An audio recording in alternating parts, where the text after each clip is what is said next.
에베소서 말씀을 계속해서 천천히 살펴보고 있습니다. 함께 바울의 그 에베소 교회를 향한 메시지가 너무나 참 귀하고 또 지금 이 시대 가운데에 이 혼란한 시대에서 참 우리에게 하고자 하는 메시지가 강하다고 생각을 합니다. 천천히 계속 살펴보길 원합니다. 제가 미국에 있을 때에 여러 문화들이 거긴 참 다양하죠. 근데 그 중에 제일 놀랐던 게 처음에 이제 제가 가서 맡게 된 사역이 학생부였습니다. 이제 유스라고 해서 중고 대학생 이제 전까지 그 아이들을 이제 섬기게 되었는데, 제가 굉장히 놀랐던 것 중에 하나가 먼저 이제 그들의 부모님을 만나 보잖아요. 그러면 그냥 완전한 한국 사람들이에요. 여러분과 똑같습니다. 정말 화장법만 조금 뭐 다를 수 있고 너무나 그냥 한국 분이라서 사실 마음을 좀 놓고 그 첫 주 사역을 딱 시작을 하는데, 제가 가장 놀랐던 게 뭐냐면 그 아이들이 한국말을 못해요. 그래서 이건 아닌데 저는 물론 영어를 공부도 하고 뭐 했다고 하지만 아직 설교나 어떤 상담까지 영어로 할 수 있을 정도의 실력은 아니었기 때문에 예상치 못한 난관을 처음부터 경험했던 기억이 납니다. 부모님도 한국 사람이고 그 아이들도 완전히 외관상으로는 한국 애들이에요. 그런데 안에 있는 어떤, 겉에는 이제 껍데기는 미국인인데 한국인인데 속은 미국인이라고 할까요? 전혀 한국말을 못하더라고요. 그래서 이게 인지 부조화라고 하죠. 그 아이들에게서 분명 그 입에서 전사님 뭐 어디서 왔어요? 뭐 한국이에요? 이렇게 말이 나와야 되는데 뭐 pastor 이렇게 영어가 나오니까 너무나 당황을 했습니다. 물론 제 첫 이제 아무것도 모르는 고정관념이었죠. 대부분의 그 아이들은 한국말보단 영어가 훨씬 편하더라고요. 제가 그걸 알지 못하니까 마땅한 제가 어떤 생각했던 반응이 나와야 되는데 그렇지 못하니까 제가 당황을 했었던 것입니다. 우리는 어떤 기대한 반응이나 결과가 이 상대나 어떤 것으로부터 나오지 않았을 때 당황하게 됩니다. 한국 사람이니까 한국말 해야지라고 했는데 영어가 나오니까 당황을 하죠. 저도 출신이 이제 쭉 목회자 가정에서 태어나서 늘 어렸을 때부터 저에게 달려있던 타이틀이 목사 아들이었습니다. 영어로 PK라고 하잖아요. 근데 이 목사 아들에게 기대하시는 그런 수많은 또 모습들이 있을 텐데, 그 기대하시는 분들을 제가 당황케 했던 수많은 일들이 또 굳이 나열을 하진 않겠지만 그런 일들이 있었습니다. 목사 아들이면 이래야지 하는데 또 왜 이래? 뭐 이런 반응들 있겠죠.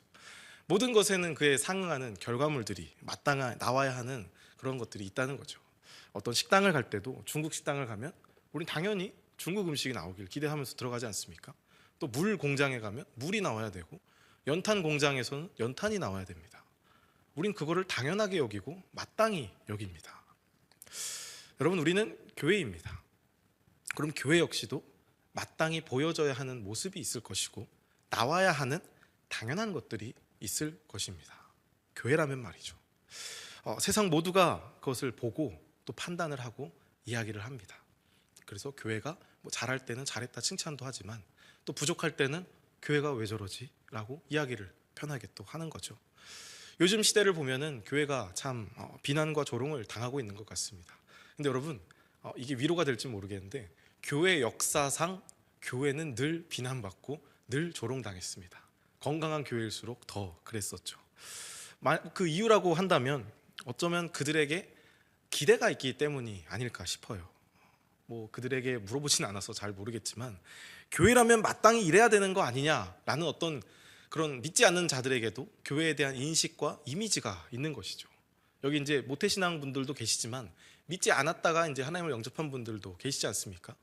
여러분들도 아마 생각을 해보시면 다니기 전에도 교회를 생각하면 교회는 이래야지 저래야지 라는 그런 마땅한 이미지가 있습니다.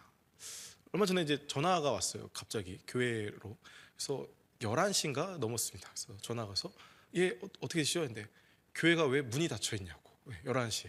그래서 다 퇴근을 해서 그렇습니다. 근데 교회 언제든지 오라면서 기도하고 가라면서 문이 닫혀 있다고. 그래서 제가 살짝 당황해갖고 제가 좀 갈까요? 하니까 또 그러지 말래요. 그래서 사람들에게 교회를 생각했을 때 생각하는 이미지가 있고 또 마땅히 그 교회라면 이래야지 라는 것들이 있는데, 그렇지 못할 때 세상은 또 실망도 하고 한다는 것이죠.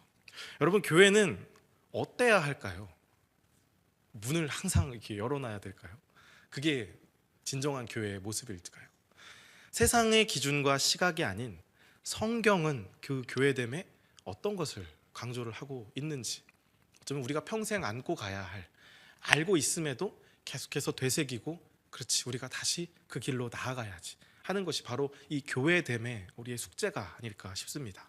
그래서 오늘 본문에서도 바울은 이 교회된 에베소 성도들에게 계속해서 사실은 무엇을 강조하냐면 행함을 강조하고 있어요. 어떤 개념적인 것도 당연히 있겠지만 바울은 끊임없이 에베소 성도들에게 뭔가를 하라고 얘기를 하고 있다는 것입니다. 이건 단순히 에베소에 있는 어떤 에베소 장로교회 이런 교회 하나를 이야기하는 게 아닙니다. 에베소에 있는 수많은 지금 이러한 모습의 교회가 아니었거든요. 가정교회의 모습이 더 많았고 초대교회의 모습은 그저 한두 사람이 모여서 하나님을 찬양하고 예배하는 그런 모습이었습니다. 그 모두에게 말을 하는 겁니다. 하나 되라, 하나 되라.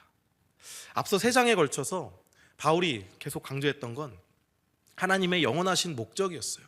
그 안에서 하나님의 구속사가 있고 그 흐름이 있는데 그것이 성취되는 것이 어떠한 구조 속에서 계속 성취가 되는 것인지를 설명을 했습니다. 하나님이 계획하시고 예수께서 이루십니다. 행하시죠. 그리고 성령께서 도장을 쾅 찍음으로 인치심, 이 모든 일들이 교회를 통해 이루어진다고 계속 강조를 했어요.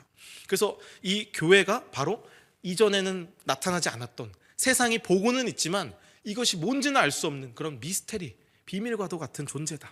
그래서 이 교회에 다니는, 교회로서 모여진 바로 여러분들, 유대인이건 이방인이건 거지건 부자건 다 상관없이 새로운 신분과 세계를 가진 그런 자들이 바로 모인 곳이 교회다라는 것을 계속 강조한 것입니다.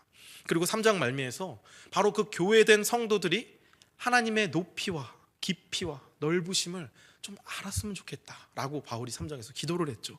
그것이 너희의 믿음을 고난 중에서도 환난 중에서도 굳건히 할 것이라. 바로 그것을 위해 나 바울이 사도가 된 것이고 이 이방인들의 사도가 된 이유와 목적이 바로 그것이다. 그 비밀을 알았으면 좋겠다. 하나님이 어떠한 분인지 그렇게 해서 쭉 설명을 한 겁니다. 그리고 오늘 이 4장의 시작이 이렇게 시작을 하죠. 우리 1절에 뭐라고 시작합니까? 그러므로입니다. 그러므로. 이게 그렇기 때문이에요. 그러니까 이제 어떤 앞서 설명한 것에 대한 이제 결과로서 그러니까 따라서라는 의미겠죠. 교회된 우리가 그렇기 때문에 어떻게 되어야 하는지를 바울은 4장을 통해 말을 하고 있는 것입니다. 그래서 이 에베소 4장을 통해 크게 이제 2가지로 바울은 설명을 하고 있습니다. 그래서 존 스토트 목사님은 이걸 좀 어려운 말로 이렇게 설명을 하더라고요. 신적 부르심의 2가지 성질. 하나님이 부르신 자들의 큰 2가지의 성질이 있다. 다시 말해 교회가 마땅히 가져야 할 2가지 특징을 이야기하고 있는 것입니다. 이건 어떤 우리가 이뤄내야 되고 얻어내야 되고 원래는 없었는데 이걸 막 창조해내서 얻어야 되는 그런 것이 아니라 말 그대로 하나님께서 부르신 자들의 모임이 마땅히 가지고 있어야 할, 마땅히 당연하게 이게 숨기려고 해도 숨길 수가 없는 그런 특징이 있다는 것을 설명을 하는 것입니다. 그래서 1절에서 말했듯이 너희가 부르심을 받은 일에 합당하게 행할 것이 있다. 부르심을 받은 자라면 마땅히 나와야 할 것이 있다. 그게 무엇이냐면 바로 첫째가 하나됨입니다. 오늘 말씀의 주제죠. 이건 에베소서뿐만 아니라 사실 바울 서신 전체를 관통하고 있는, 바울이 강조하고 있는 교회됨의 핵심입니다. 어떤 서신을 봐도 이 하나됨의 개념이 빠지질 않아요. 그만큼 이 하나됨을 이루지 못했던 것도 당시 초대교회의 현실이었겠죠. 유대인과 그 이방인의 첨예한 대립 가운데 예수 그리스도의 복음이 들어갔습니다. 그래서 그 막힌 담이 허물어졌어요. 이제 모두가 하나가 되어야 할 어떤 그런 과제가 남아 있는 것입니다. 그래서 유대인도 이방인도 아니라 그리스도인이다. 우리는 하나다. 라는 것을 주님 안에서 모두가 한 백성임을 계속해서 강조를 한 것인데 아마 그때도 그만큼 그게 안 됐나 봅니다. 고린도 교회를 봐도 그렇고 갈라디아 교회를 봐도 그렇고 서로 이제 신문 간의 대립도 있었고요. 또 당시 정말 판을 쳤던 이단들, 가짜 복음들, 그 가짜 복음들이 계속해서 그들을 이렇게 막 얽매고 속이고 했던 것이죠. 그래서 그것들 다 내려놓고 하나 되라는 것을 먼저 강조를 하고, 그리고 둘째가 바로 무엇이냐면 그 하나된 새로운 세계입니다. 이전에 없었던 그 사람은 이제 세속 사회와 다르고 하나님께 속하도록 구별된 거룩한 백성이어야 한다는 것. 세상과 다르게 구별되어야 한다는 거예요. 이 2가지 하나됨과 거룩함. 이게 교회의 신적 부르심에 합당한 그 삶이 지녀야 할 두 가지 기본적인 특질이라고 이제 정리를 할 수 있는데, 오늘 우리가 함께 읽은 6절까지의 말씀, 또 뭐 다음에 나누겠지만 16절까지 그 하나됨을 실제적으로 이뤄가는 교회 내에서 적용을 쭉 나오고 있는데, 사실은 우리가 이제 계속 에베소서라는 성경이 익숙하기 때문에 보면 이 말씀이 여기구나 이렇게 계속 알게 됩니다. 그런데 가만 보면 정말 이루기 힘든 것들로만 이루어지는 것 같아요. 저는 그렇더라고요.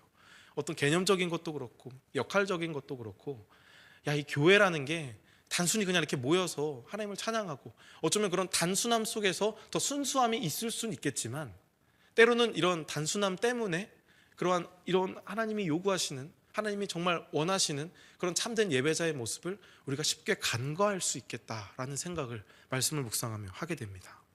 에베소서 전체는 이런 교회됨의 반복이에요. 그 이유가 중요하기 때문이겠죠. 이 바울이 죽기 전에 자기가 이제 마지막을 생각하면서 사랑하는 에베소 지역 교회들에게 당부하고 싶은 말이 있다면 계속해서 반복하는 게 교회가 되라, 교회가 되라. 아마 누군가는 그렇게 생각할 수 있겠어요. 우리 이미 교회인데요.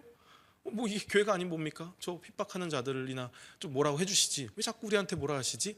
라고 생각할 수 있겠지만, 바울이 계속해서 그 에베소 교회들에게 교회가 되어야 된다, 교회됨을 계속해서 건강한 교회로 세워져야 함을 강조하는 이유는 그만큼 이것이 몇 번을 강조해도 절대로 그게 과하지 않는 중요한 말씀이기 때문일 것입니다. 그래서 바울은 4장에서 또다시 우리는 하나가 되기 위해서 열심히 노력해야 한다는 이야기를 하는 것입니다. 4장 2절의 말씀을 우리 한 번 더 읽어보겠습니다. 에베소서 4장 2절입니다. 모든 겸손과 온유로 하고 오래 참음으로 사랑 가운데에서 서로 용납하고. 아멘. 겸손과 온유, 오래 참음과 사랑, 그리고 용납이 나옵니다. 여러분, 바울이 말하고자 하는 게 느껴지십니까? 교회됨을 다시 한번 강조하면서 어떤 행함 이전에 이제 그 행함의 기본적인 바탕을 이야기하는 것입니다. 우리 이면에 있는 진실과 진정성을 이야기하는 것이죠. 도덕적 자질이라고 표현할 수 있을까요? 이게 사실은 우리가 듣기에는 그럼 겸손해야지, 온유해야지, 뭐 사랑해야지 라고 생각은 할 수 있겠지만, 실제 이거를 실행하자고 하자면 과연 그것이 진실된 겸손인지, 과연 이걸 하나님 봤을 때 진실된 온유로 봐주실지, 그런 것들이 막 하나하나 이게 고민이 되면서 참 이루기 힘든 것들입니다. 근데 여러분, 이게 사실은 이 당시 사회에서 우리야 겸손, 온유 이렇게 하면 이 유교 문화 아닙니까? 우리나라가 겸손하자 그러면 다 좋은 말로 여기잖아요. 근데 당시의 그 헬라 문화 사상에서는 이 겸손이나 온유 이런 거가 그렇게 좋은 개념이 아니었다고 해요. 실제로 지금 서구 사회에서 겸손한 사람보다 오히려 더 치켜 세워지는 자는 자신감 있는 사람입니다. 미국이나 뭐 이런 데서도 저는 뭐 못합니다. 사실 이런 사람보다 제가 한번 해볼게요. 이런 사람이 훨씬 회사나 이런 데서 인정을 받아요. 사실 그래요. 그래서 우리 손흥민 선수 알죠? 그 손흥민은 겸손하거든요. 그래서 그게 아마 그 영국 그 언론에서 굉장히 신선했나 봅니다.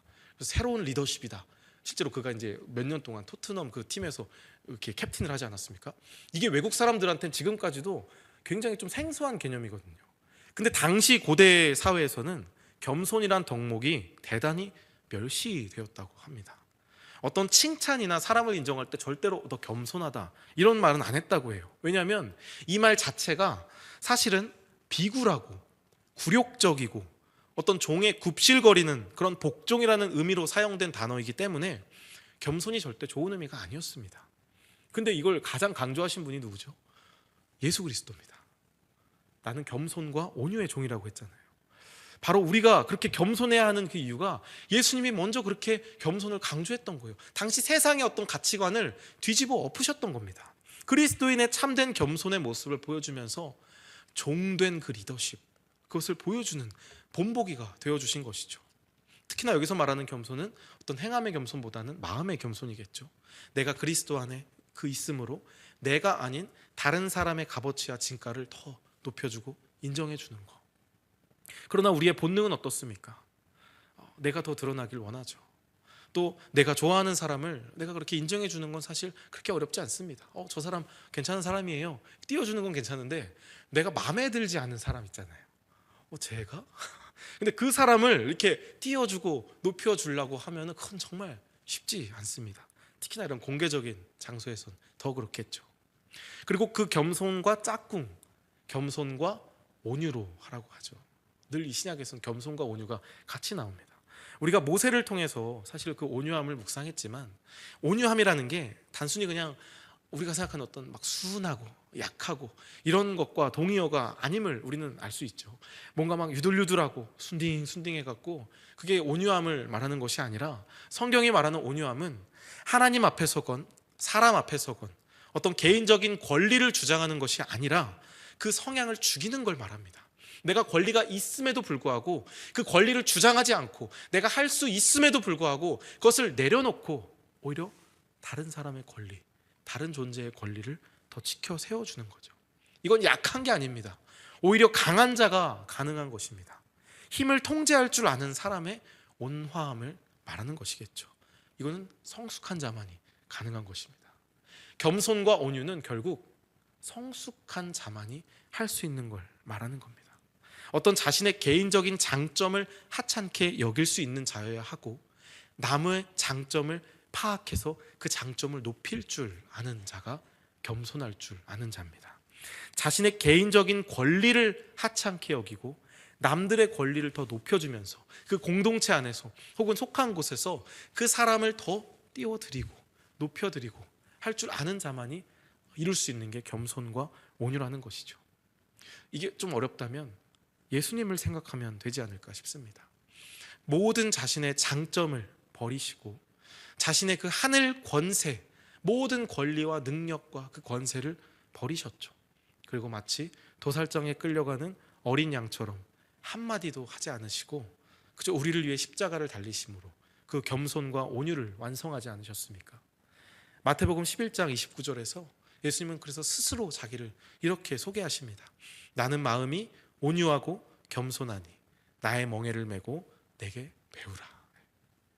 결국 여러분, 이런 모습이 우리가 막 노력을 해갖고 나는 나를 드러내지 않겠습니다, 뭐 이런 척을 하고 막 끌어오르는 나의 자랑을 눌러세우고 제가 더 잘합니다, 뭐 이런 우리의 어떤 이런 모습을 말하는 것이 아니라, 내가 죽어야 됩니다. 이거는 우리가 할 수가 없는 거예요. 내가 죽어야, 내가 철저하게 죽은 자만이 내 안에 예수가 살 때 이게 가능하다는 것이죠. 오래 참음과 서로 용납함, 이것도 같은 맥락입니다. 우리를 참으시고 이미 죄인 되었을 때부터 나를 택하셔서 나를 위해 돌아가신 그 예수님을 생각할 때 우리를 참으시고 용납하신 그 하나님의 행하심을 담는 겁니다. 이게 어떻게 따라해서 가능하겠습니까? 겸손함과 온유함으로 서로를 대할 때, 내 안에 내가 죽고 예수가 행할 때 이건 자연스럽게 따라오게 될 것입니다. 오래 참을 수 있게 되겠죠. 내가 없는데, 내 안에 예수가 사는데 어떻게 그게 분노가 나고 혈기가 날 수 있겠습니까? 내가 죽지 않아서 아니겠습니까? 내가 죽고 예수가 삶으로 겸손함과 온유함으로 상대를 오래 참고, 그 오래 참을 때 결국 용납이 가능해지는 거겠죠. 그래서 이 모든 것을 포괄한 단어가 마지막에 나오지 않습니까? 사랑입니다. 사랑.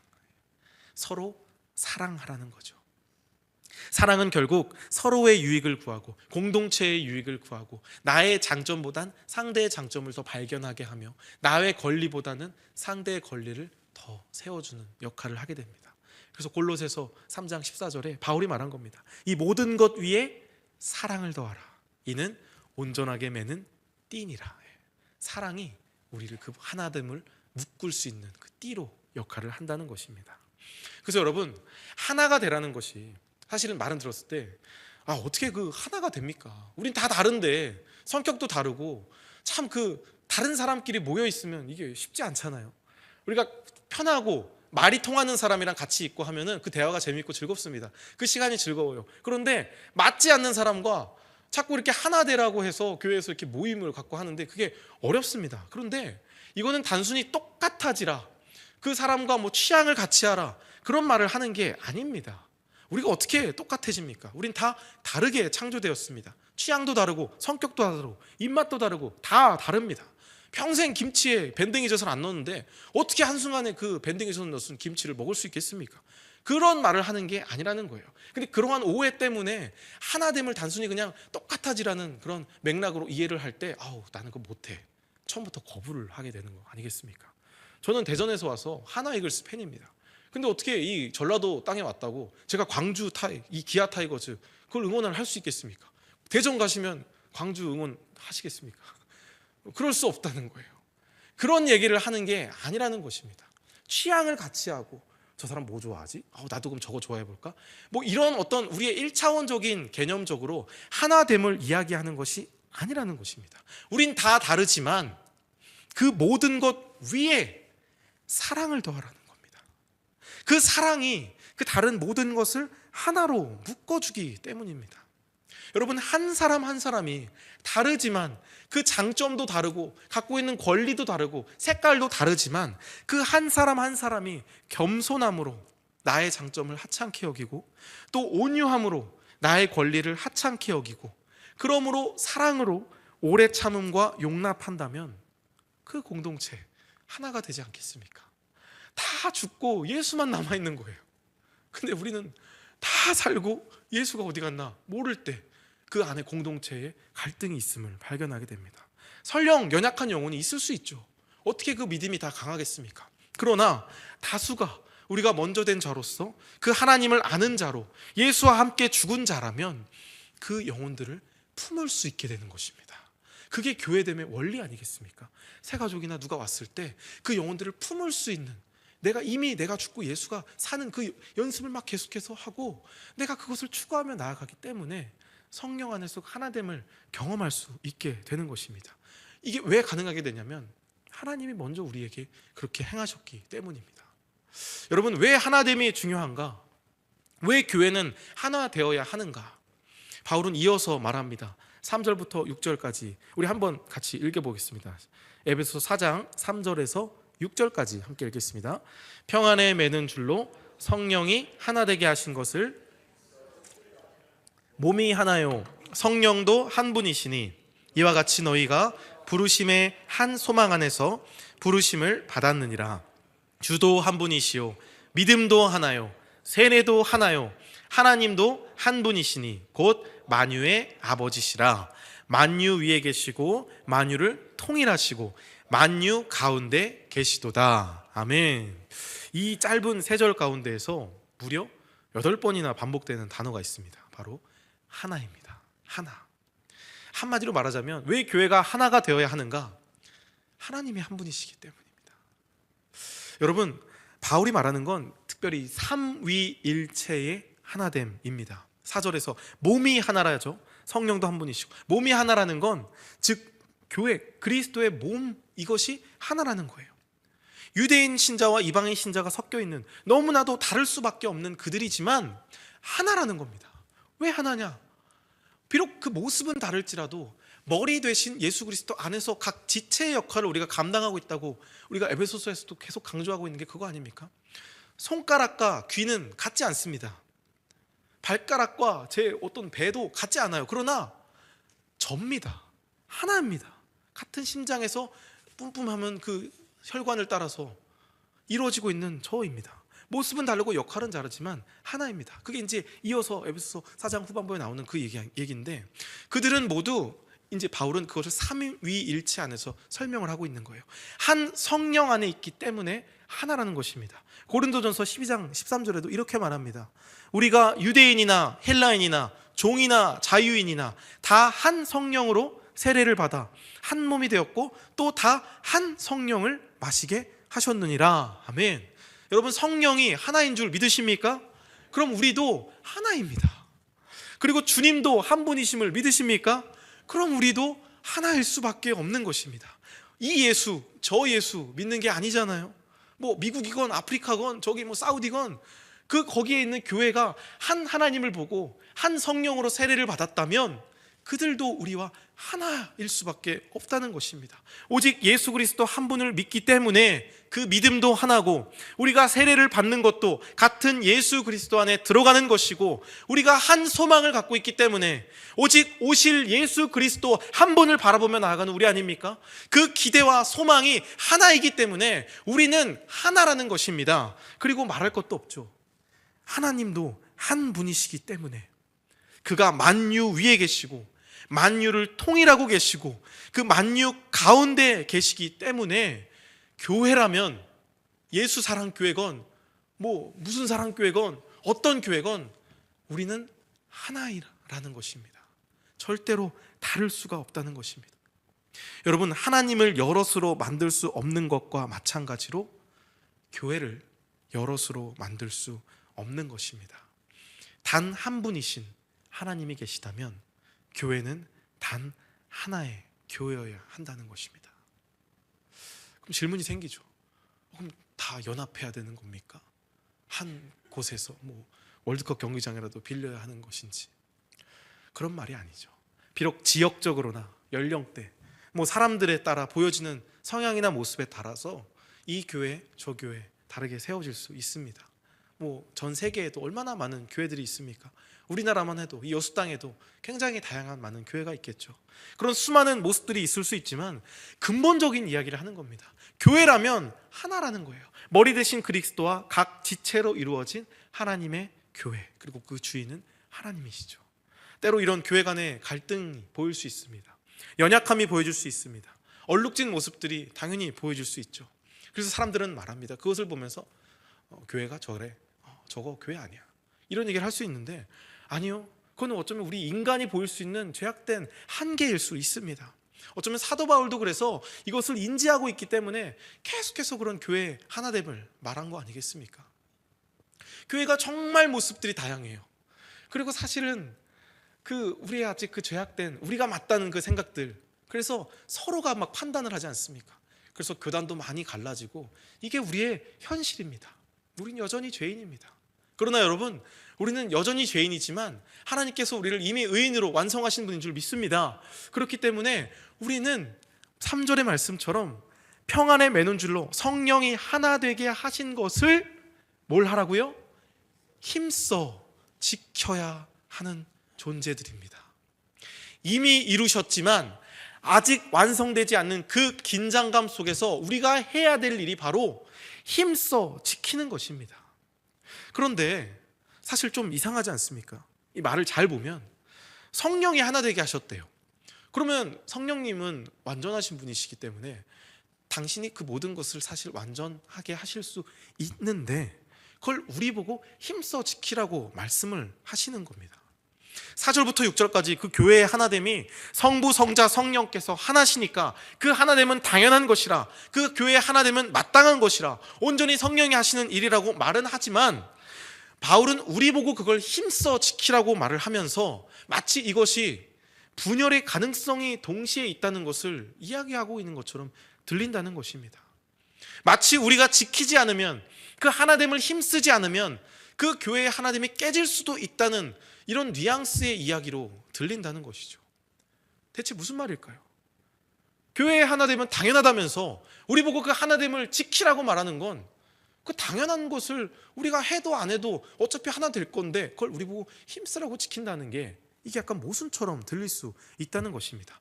파괴될 수 없는 어떤 것을 지키라고 촉구하는 것인데 모순일까요? 가끔 제가 요리를 이렇게 막 하거든요. 이렇게 꽤 합니다. 근데 요리를 하는데 저희 이제 아들이 워낙 이렇게 참여적인 아들이에요. 이렇게 우리말로 오지랖 넓다고 하잖아요. 그래서 자기가 뭔가를 막 하고 싶어 합니다. 그럼 제가 뭘 시키냐면, 승준아 지켜봐. 저거 타는지 지켜봐. 그리고 가끔 이제 숟가락 하나씩 주고 잘 저, 이렇게 시켜요, 애를. 그럼 아이는 막 사명감에 갇혀서 알았어, 10분이고 20분이고 막 보고 있습니다. 그럼 여러분, 제가 그 아이에게 시켰어요. 맡겼습니다. 힘써 해. 근데 정말 이 아이에게 맡깁니까, 제가? 그렇지 않죠. 지켜보라 했지만 제가 계속 딴 거 하면서 이렇게 봅니다. 타는지 안 하는지. 그리고 숟가락을 저라고 했지만 결국 제가 다 하는 거죠. 어떤 이 아이에게 맡긴다는 건 정말 이 아이에게 이걸 다 하라는 게 아닙니다. 물론 제가 다 하지만 같이 참여하게 하고자 함으로써 결국 모든 유익은 누구에게 갑니까? 이 아이가 부모님과 함께함을, 기쁨을 누릴 수 있고 내가 뭔가 했다는 어떤 성취감도 느낄 수 있을까요? 그런 걸 제가 유도해서 좀 제 교육관이긴 한데 뭔가 뭐든지 하게 합니다. 여러분, 하나님이 우리 보고 힘써 지키라고 말씀하시는 게 어떤 그 대상이 교회가 파괴될 염려가 있어서 하는 말씀이 아니겠죠. 그 파괴됨을 막고자 하는 어떤 너가 좀 도와줘야 된다, 야 네가 빨리 기도 안 하면 이거 교회 무너진다, 이런 어떤 불안정한의 그런 요구하심이 아닙니다. 다만 그 파괴함을 막고자 하는 그 성도들의, 그 교인들의 그 정말 눈물의 기도와 그 의지로서 하는 그 노력으로 오는 그 유익을 위한 말일 수밖에 없는 것입니다. 이 개념이 좀 어려울 수 있어요. 힘써 지키라는 말이, 그거를 힘써 지키지 않으면 하나님의 교회가 무너지고 큰 위기에 처할 것이라는 경고를 하기보다는 그것을 힘써 지키는 그 의지의 행위로서 얻어지는 그 모든 유익이 그 노력하는 성도들에게 가기 때문에 사도는 권면하고 있는 것입니다. 여러분, 우리가 노력하지 않아도 하나님이 선택한 자들의 구원은 어쩌면 하나님께서 이루실 수 있습니다. 그러나 우리의 노력을 하나님은 요구하세요. 예배에 나와서 열심히 참여하라고 요구하시는 이유는 그 모든 참여의 유익은 참여자에게 가기 때문입니다. 더 쉽게 말해, 대놓고 노력하라는 말을 지금 바울은 하고 있다고 어떤 주석가는 이야기를 하더라고요. 다 하나님이 하시는 거 맞습니다. 그러나 그 일하심에 동참하라는 것입니다. 단순히 예배 나와서 그냥 앉아있고 그냥 뭐 듣는 둥 맞는 둥 하는 것이 아니라 열심히 그 예배에 참여하고, 부족한 저 어린 전도사가 도대체 뭐라고 떠드나, 뭘 안다고 저렇게 얘기할 수, 제가 늘 제 설교를 들으면서 그런 생각이 들더라고요. 와, 이게 참 죄송하다, 더 열심히 준비를 했어야 되는데. 그러나 이런 부족한 말씀이고 설교지만 이렇게 나와서 열심히 찬양하고 듣고 예배에 참여하는 그 모든 유익이 결국 우리에게 가기 때문입니다. 어떻게 우리가 완벽한 것을 하나님 앞에 드릴 수 있겠습니까? 제가 여수에 처음 와서 레일바이크를 탔어요. 막 좋다고 해서 탔습니다. 정말 솔직히 말씀드리면 죽을 뻔했습니다. 여름에 타는데 이게 왜 이렇게 녹슬었고 막 삐걱거리는지 잘 안 나가더라고요. 그때 날씨가 이제 37도인가 그랬는데 아이들과 아내를 이제 옆에 태우고 이제 가는데, 야, 이게 갈 때는 괜찮은데 정말 힘들더라고요. 올 때 포기하고 싶었습니다. 그냥 내려서 혼자 걸어오고 싶었는데 끝까지 그래도 했죠. 아내와 애들이 페달을 밟긴 합니다. 도움이 안 돼요. 차라리 가만히 있는 게 도움이 돼요. 그 반동이 가니까 제가 그냥 혼자 다 밟는 겁니다. 그래도 어떻게 해요? 야, 빨리 해봐, 간다, 자 하면서 허벅지가 막 터질 것 같고 다시는 안 탑니다. 근데 여러분, 아내들과 아이는 아마 지금도 생각할 거예요. 열심히 도왔다고 생각을 할 겁니다. 그죠? 네. 근데 결국 제가 다 했습니다. 제가 다 했어요. 제 허벅지 근육으로 다 했는데 저만 왔습니까? 아닙니다. 다 같이 왔습니다. 그리고 그 유익은 다 같이 누렸습니다. 재밌었어요. 재밌었지? 그 유익은 다 같이 누렸습니다. 저도 선한 아빠로서 제가 다 했지만 칭찬해줬죠. 고생했다, 잘했다, 충성된 종아. 종은 아니죠, 아들아. 여러분, 이겁니다. 하는 거예요. 하나님을 힘써 지키는 우리의 태도는 결국 그 유익이 우리가 없기 때문에 애써야 한다라고 바울이 지금 성경을 통해 에베소 교인들에게 말하고 있는 것입니다. 그러면 우리가 그 하나님의 하나됨 가운데 동참하게 되고 그 교회됨 가운데 동참하게 되는 것입니다. 이게 왜 중요하냐면 예수 그리스도가 다시 오십니다. 믿으십니까? 그 다시 오시는데 어디로 오시냐면 교회에 오십니다. 하나님은 그냥 어디 산에 오시고 그러지 않아요. 교회에 오신다고 했습니다. 하나님은 교회에 오세요. 비록 우리의 모습은 연약함 때문에 갈등과 분열이 있을 수 있습니다. 여전히 연약한 나의 스스로의 부족함 때문에 예배의 모습이 참 무너져 있을 수 있습니다. 그러나 여러분, 우리가 평안에 매는 줄로 성령이 하나 되게 하신 것을 계속 힘써야 하는 것은, 그 화평케 하는 자가 되기 위해서 애써야 하는 이유는 성경이 그렇게 말하고 있기 때문입니다. 모든 겸손과 온유로 대해야 하고요, 오래 참음과 사랑으로 서로를 용납해야 하는 것입니다. 그래서 이 힘쓰다는 게 사실 이게 굉장한 강조체거든요. 힘쓰라. 이야기. 그래서 그 신학자 칼바르트의 아들 마르크 바르트라는 신학자가 이렇게 이 부분을 이렇게 해석을 했습니다. 제가 읽어드리게요. 3절을 이렇게 말합니다. 일이 어떻게 되어가는지 가만히 지켜보자는 태도, 혹은 의도적으로 부지런의 완급을 조절하는 것, 이 정도만 하면서 어떻게 되나 보자 라는 등의 태도를 배제한다. 주도권은 너에게 있다. 지금 그것을 하라. 진정으로 하라. 내가 그 일을 해야 한다. 진정이다. 이런 것이 3절이 함축하는 의미다 라고 말을 하고 있습니다. 성령이 하나 되게 하신 것을 힘써 이루라는 건 단순히 그냥 누가 하겠지 지켜보겠다 그런 이야기가 아닌 참여와 노력을 강조하는 바울의 마음이 느껴지는 글입니다. 그래서 존 스톡트 목사님이 경건한 그리스도인들에게 이러한 질문을 남깁니다. 저는 굉장히 저에게 와닿았던 질문입니다. 한번 스스로에게 이 말씀을 받아들여 주시길 바랍니다. 오늘날 우리 그리스도인들 사이에는 이 하나됨에 대한 이러한 열망이 있는가? 사실은 저도 사역자로서 열심히 사역을 하지만 어떤 교회의 하나됨 이런 것보다는 제 개인의 사역의 성공, 잘 보여짐 이런 거에 집중될 때가 너무나 많음을 고백합니다. 그러나 여러분, 그건 교회가 하나됨을 이루지 않는다면 그게 저에게 무슨 유익이 있겠습니까? 우리가 과연 신자로서 교회를 열심히 다니는 사람들로서 하나됨에 대한 이러한 열망이 있는가? 할 수 있음을 논하기 전에 하고 싶은지를 묻는 것이죠. 왜냐하면 세상은 점점 개인주의화 되어가고 있습니다. 개인주의의 이유는 하나입니다. 내가 편한 거예요. 내가 내 삶의 주인이고 내가 내 시간의 주인이라서 그 모든 건 주인인 나를 위해서 내가 좋아야 합니다. 교회도 그런 교회를 더 찾아다니고 교회도 더 그렇게 변해갑니다. 그래서 신앙생활을 해도 내가 좋은 걸 취사 선택하게 된다는 것입니다. 그게 좋은 것이라 세상은 말하지만 너무나 안타깝게도 성경은 그런 나 중심적 신앙을 죄라고 말합니다. 성경은 끊임없이 내가 죽고 예수가 살아야 한다고 말을 하고 있는 것입니다. 세상은 나를 말할 때 성경은 우리를 말합니다.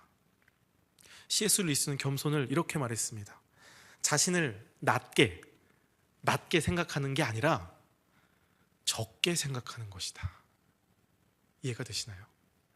나를 낮추는 수준이 아니라 아예 나를 생각을 안 하는 겁니다. 내가 아닌 너를 생각하는 것이죠. 오늘 바울은 이런 교회됨의 기본적인 바탕을 다시 한번 이야기하고 있습니다. 하나됨이란 선택이나 권면이 아닌 교회라면 마땅히 이뤄야 할 속성입니다. 심지어 그것이 이루어지지 않는다면 교회가 아니라는 경고의 메시지일 수도 있습니다. 그러나 여러분, 그 모든 것 또한 하나님께서 이미 이루셨습니다. 그래서 우리가 그 부름받은 자라면 이걸 어떻게 하라는 말이냐 라는 질문 전에 내가 동참하고 참여할 때 마땅히 이룰 수 있고 또 이루게 되는 것임을 말하는 선포의 메시지입니다. 하나 된다는 것은 억지로 맞지 않는 옷을 우겨 입으라는 명령이 아닙니다. 나와 다른 사람과 억지로 취향을 맞춰가는 것도 아닙니다. 갈라디아서 3장 26절 28절에 찾아보면 좋겠지만 시간 관계상 제가 읽어드리겠습니다. 너희가 다 믿음으로 말미암아 그리스도 예수 안에서 하나님의 아들이 되었으니 누구든지 그리스도와 합하기 위하여 세례를 받은 자는 그리스도로 옷 입었느니라. 너희는 유대인이나 헬라인이나 종이나 자유인이나 남자나 여자나 다 그리스도 예수 안에서 하나이니라. 할렐루야. 우리는 다 그리스도의 옷을 입은 하나된 존재입니다. 다 다릅니다. 그러나 한 분이신 하나님의 아들이 되어서 한 분이신 예수 그리스도와 합하기 위해 세례를 받았고 그 예수 안에서 하나가 된 존재인 줄 믿습니다. 성경은 하나님은 한 분이시고 성자 성령도 하나이시듯 교회도 하나라 말합니다. 히브리서 10장 25절을 마지막으로 읽고 예배를 마치겠습니다. 어떤 사람들의 습관처럼 우리는 모이기를 그만하지 말고 서로를 격려하여 그날이 가까워 오는 것을 볼수록 더욱 힘써 모입시다. 아멘. 우리 함께 부르심을 받은 자로서 모든 겸손과 온유로 하고 또 오래 참음으로써 사랑 가운데 서로 용납하여 평안에 매는 줄로 성령이 하나 되게 하신 것을 힘써 지키는 우리 예수사랑교회가 되기를 간절히 소망합니다. 함께 이 찬양